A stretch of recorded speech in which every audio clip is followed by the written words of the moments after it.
5 minutes. 5 minutes, c'est juste le temps d'un petit café, là assis en terrasse au soleil. 5 minutes, c'est le temps d'une pause avant que tout recommence.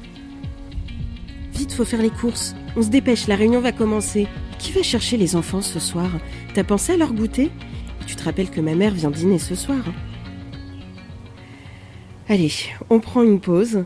On vous emmène avec nous prendre un petit café, rencontrer des personnalités atypiques. Ils font un métier qu'on ne connaît pas ou très peu. Ils ont des projets fous. Ils nous ont raconté leur histoire. Vous écoutez Un Petit Café, un podcast de Palladio Productions, réalisé par Grace Leplat et Linda Achour. Finalement, j'ai profité de Paris-Roubaix, je dirais, une fois que j'ai eu passé la ligne dans le vélodrome.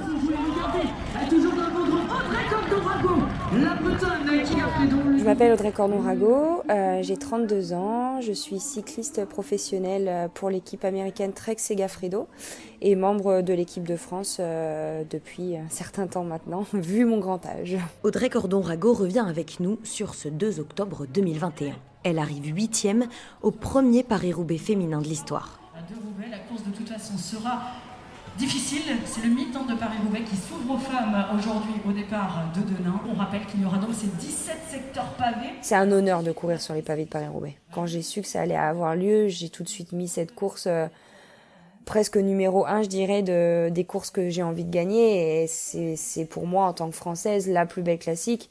Et je pense que c'est pour beaucoup non-français la plus belle classique. Donc j'ai l'impression d'écrire l'histoire.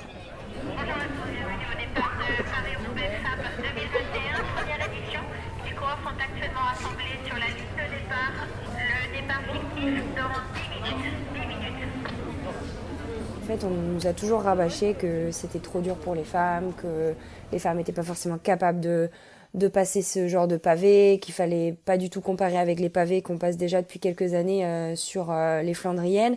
Et donc, pour moi, c'était limite ancré, quoi. Je m'étais fait une raison, finalement, que Paris-Roubaix n'aurait jamais lieu pour les femmes.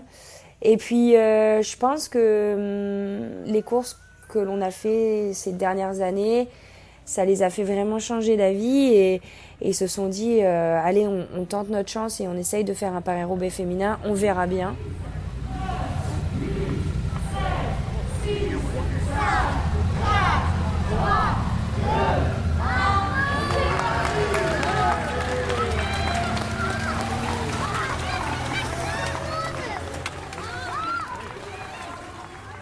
Ce sera pas dans les livres d'histoire parce qu'on parle très peu de sport dans les livres d'histoire, mais en tout cas, ce sera dans les livres consacrés au cyclisme et avec des photos qui parlent d'elles-mêmes, avec des vidéos qui parlent d'elles-mêmes. Et ça, c'est quelque chose de très spécial, ouais.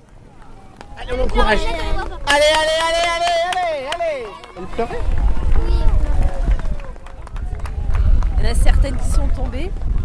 Elles ont Du sang. Il y en a même pour du sang. La boue ? Allez. J'ai eu la chance et je pense être une des rares coureurs du Paris-Roubaix 2021 à pas être tombée du tout lors de ce Paris-Roubaix. J'ai pas chuté, j'ai pas posé pied à terre, donc c'était quand même un petit exploit dans le grand exploit.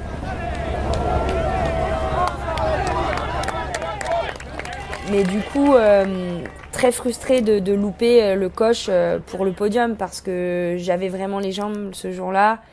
Et en fait, il y a une chute devant moi. J'arrive à l'éviter, mais c'est à ce moment-là que Marianne Vos, qui termine deuxième, décide d'attaquer. En fait, elle profite un peu du chaos à l'arrière pour y aller. Et moi, je suis bloquée, je peux pas passer, donc je mets un peu plus de temps. Et là, elle est déjà partie avec ma collègue.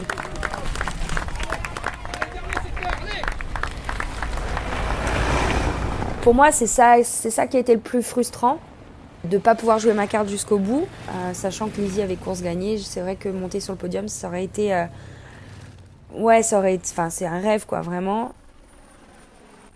Mais le meilleur souvenir, je pense que c'est l'après-course, quand les nerfs redescendent et qu'on se rend compte qu'on a écrit l'histoire et qu'on se pose dans la douche de Roubaix, qu'on s'assoit et que on souffle un coup et que ouais, on se rend vraiment compte du truc, quoi.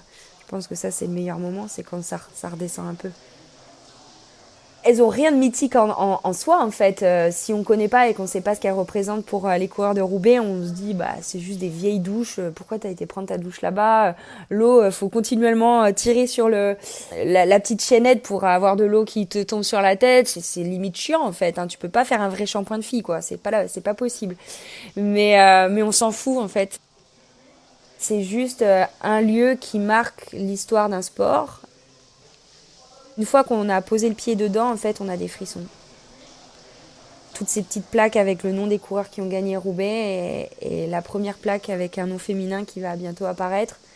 Ouais, c'est juste un lieu mythique qui donne des frissons et qui te fait te rendre encore plus compte de là où t'es et de ce que ça représente. Vous venez d'écouter Un Petit Café, réalisé par Grace Leplat et Linda Achour, un podcast produit par Baladio Productions. N'hésitez pas à le noter sur votre application préférée et dites-nous ce que vous en pensez.